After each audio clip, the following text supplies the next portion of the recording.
कि हम लोग ये जो ऑस्ट्रियन कंपनी थी डॉफलमेयर, जिनका वर्ल्ड में फेनाकुलर रेलवे, रोपवे, केबल कार में 65% उनका शेयर है वर्ल्ड में, उनको मैंने लाकर इनका जॉइंट वेंचर वेबकॉस के साथ कराया था और वो टेक्नोलॉजी अब अवेलेबल है। तो हम लोग हमारे पहाड़ी एरिया में रोड बनाते हैं और घूम घूम के 2-2 घंटे 3-3 घंटे डीजल फूक के ऊपर जाते हैं। तो पहाड़ी क्षेत्र में हम लोग एक स्पॉट को दूसरे स्पॉट से जोड़ने के लिए ropeway, cable car, funicular railway type systems का उपयोग करेंगे।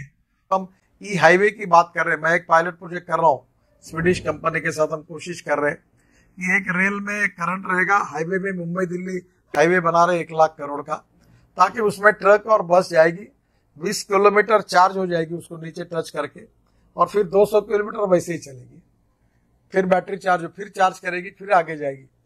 और बड़े प्रमाण पर इसमें काफी चेंजेस, काफी टेक्नोलॉजी डेवलप हुई है। अभी मेरे घर पर हमने 2 दिन पहले मैंने एक इलेक्ट्रिक एसीयू ली, तो जो पेट्रोल के लिए 10,000 रुपये महीना लगता था, वो 800 रुपये, 700-800 रुपये इलेक्ट्रिसिटी का लगेगा। और मैंने उनको कहा बीओटी में तैयार करिए कि एक किनारे से दूसरे किनारे डायरेक्ट जाने के लिए हम लोग रो पैक्स लोग अपनी गाड़ी और ट्रक अंदर डाल देंगे, इधर से निकल के उधर आएंगे, तो काफी डिस्टेंस बच सकता है। तो 9-10 जगह ऐसी थी कि उसमें मार्ग था। अभी मणिपुर जाने के लिए हमें काफी बार रोड ब्लॉक होता है। हम ब्रह्मपुत्रा से, मुझे आपकी ज्योग्राफी ज्यादा मालूम नहीं है, पर उस समय मैंने स्टडी किया था कि बराक में वहां से जाकर वहां से हम लोग डायरेक्ट इम्फाल तक पहुंच सकते थे। तो मुझे लगता है कि ये वाटर ट्रांसपोर्ट से लॉजिस्टिक हमारा बहुत सस्ता हो गया। ब्रह्मपुत्रा पर हमने काम किया, मैं मिनिस्टर था तब। वो आपके गुवाहाटी में पांडु जेटी की डेवलपमेंट की, ब्रह्मपुत्रा का ड्रेजिंग पूरा किया, फिर उधर से वाराणसी टू हल्दिया हमने गंगा पर पूरा ड्रेजिंग पूरा किया, 4 मल्टीमोडल हब बना रहे, 2 का उद्घाटन हो गया। फिर बंगाल की खाड़ी है। अब ब्रह्मपुत्रा भी अगर पूरा ड्रेजिंग हो जाएगा तो टूरिज्म के हिसाब से इतना पोटेंशियल है कि मुझे लगता है कि काफी बड़ा रोजगार निर्माण होगा।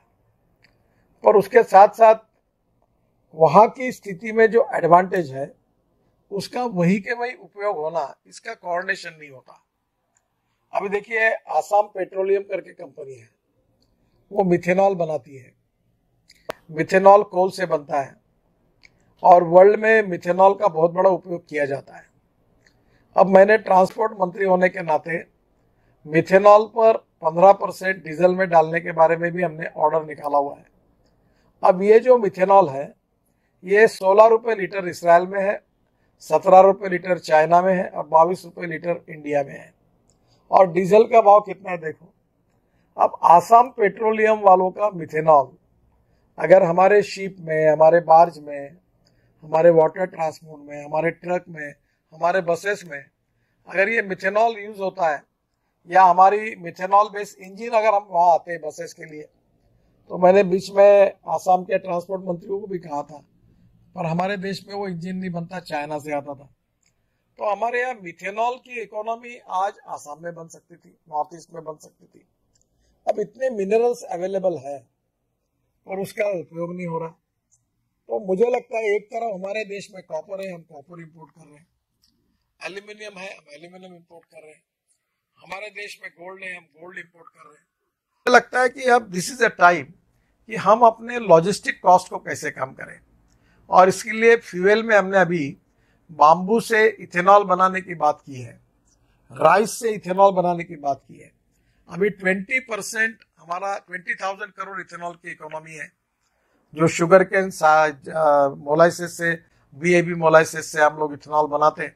अभी शुगर केन जूस साइरप बनाकर उससे भी इथेनॉल बन सकता है। राइस को हमने अनुमति दी है।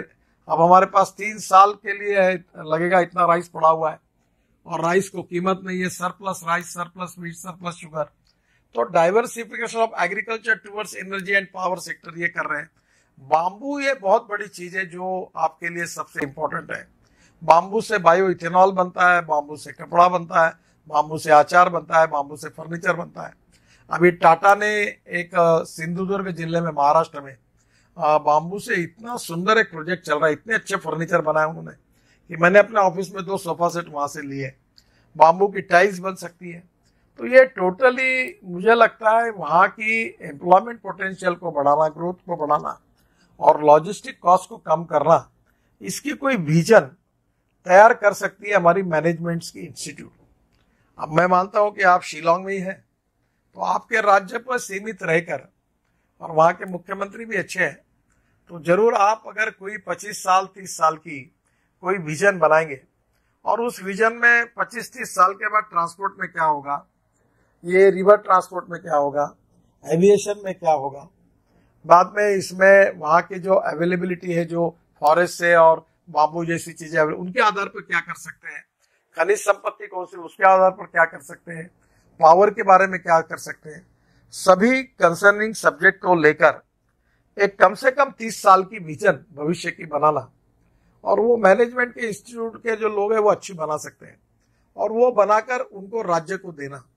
आप कभी ये काम, जैसे कि शिलोंग की क्या कर रहा है, मैं आया था शिलोंग में, तो वहाँ के रोड की बड़ी समस्या थी, तो मैं इनॉग्रेशन के लिए, अभी शायद वो बना होगा, तो रोड को भी वहाँ बनाने में काफी अड़चन है, क्योंकि कहाँ का क्षेत्र जो है पहाड़ी क्षेत्र है।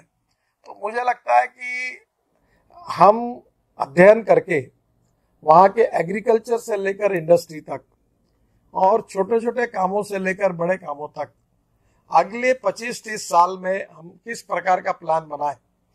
मैं बहुत बार कहता हूँ कि यू कैन डोनेट आप, but you can not donate vision, and lack of appropriate vision is a big problem. तो आप ये अगर मुख्यमंत्री जी को देंगे राज्य की बनाकर, फिर शहर के जो मेयर्स होंगे उनको शहर की बनाकर देंगे। अब देखो ये कितना बड़ा प्रॉब्लम है, इंडस्ट्रियल एरिया डेवलप होता है और वहाँ रेसिडेंशियल एरिया कोई तैयार नहीं होता। वो इंडस्ट्रियल वाले बोलते हैं कि हमारा काम नहीं है, और वहाँ फिर झोपड़पट्टी तैयार हो जाती है, लोग अतिक्रमण करते हैं क्योंकि रोजगार हो जाता है, रहने के लिए घर नहीं है। अब जहाँ इंडस्ट्री बनती वहाँ अगर अफोर्डेबल हाउसिंग होगा, स्मार्ट सिटी स्मार्ट विलेज होगा, वहाँ भी अगर छोटे छोटे अच्छे मकान होंगे तो अच्छी प्लान डेवलपमेंट होगी, रोजगार भी मिलेगा, इन्वायरमेंट, इकोलॉजी और इन्वायरमेंट भी अच्छा रहेगा। तो मुझे लगता है कहीं ना कहीं इंटीग्रेटेड अप्रोच में लॉजिस्टिक्स से लेकर, ट्रांसपोर्ट से लेकर, इंडस्ट्री से लेकर, ट्रेड बिजनेस से लेकर सभी बातों का विचार करना चाहिए।